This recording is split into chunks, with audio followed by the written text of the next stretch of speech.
That was Claude Jarman Jr. playing the son of John Wayne and Maureen O'Hara. Claude had made his screen debut 4 years earlier as the son of Gregory Peck and Jane Wyman in The Yearling. At the age of 12, he had won an honorary Academy Award for his performance in The Yearling. And yes, he, Harry Carey Jr., and Ben Jonson really did learn to ride while standing on top of two horses.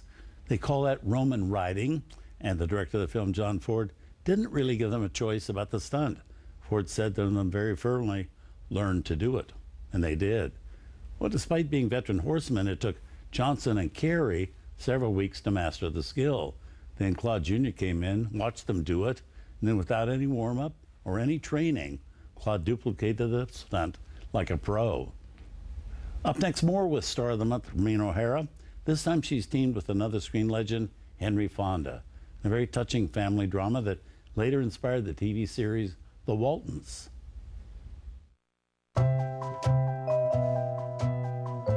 Tonight on Turner Classic Movies, Henry Fonda and Star of the Month Maureen O'Hara raise a family on Spencer's Mountain.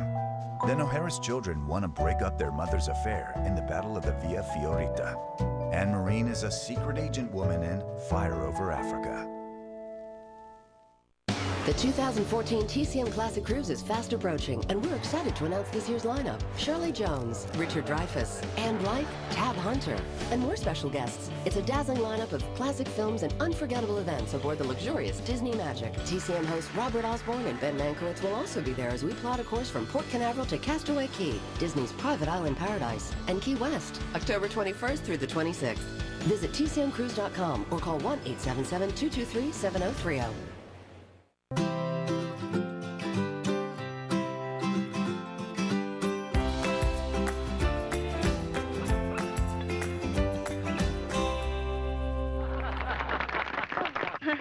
John, we've got an audience.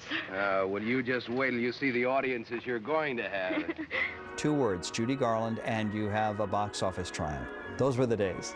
I think the reason she gets across today, when of course entertainment has changed, taste in music has changed, types of stardom have changed, she still gets across despite all those changes because she is so very, very real.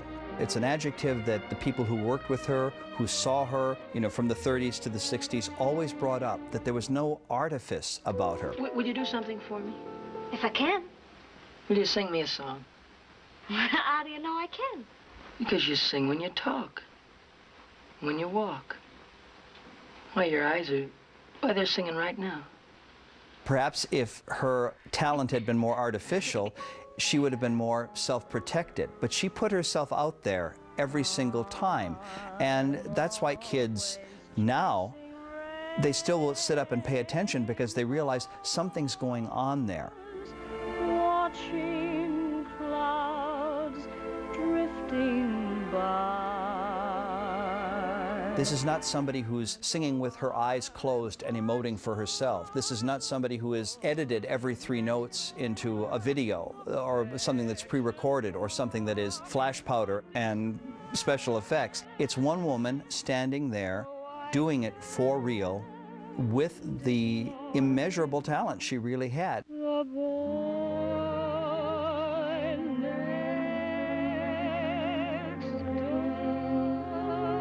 I think Judy's talent was so intact when she got to Metro that it was just going to be a question of who could do what for her to best expand that talent, explore that talent. Judy built up to Wizard of Oz, which really skyrocketed her. And then she did the musicals with Mickey Rooney, the Andy Hardy series. The nice thing is that they endure and that they continue now, and that you can hear the best of Gershwin in Judy Garland's repertoire. Embrace me, you irreplaceable you. Just one look at you, my heart grew tipsy in me. You and you alone bring out the gypsy in me. She was such a vaudevillian and such a throwback to the great entertainment that preceded her, that they could give her that kind of material and make it fresh, make it new, and make it work on a level that audiences just embraced, that gave life to those songs that continues to this day.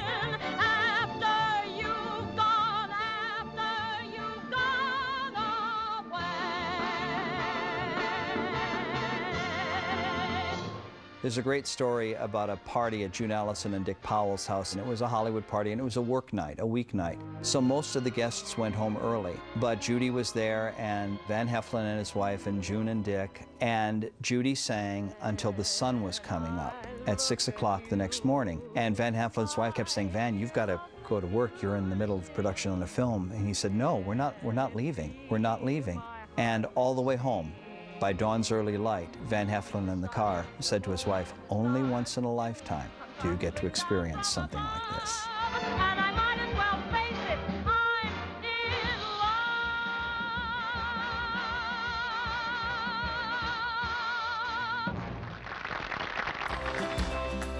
Join us for our 24-hour Summer Under the Stars salute to Judy Garland, the legendary entertainer who captivated audiences with that little something extra. Monday starting at 6 a.m., only on Turner Classic Movies.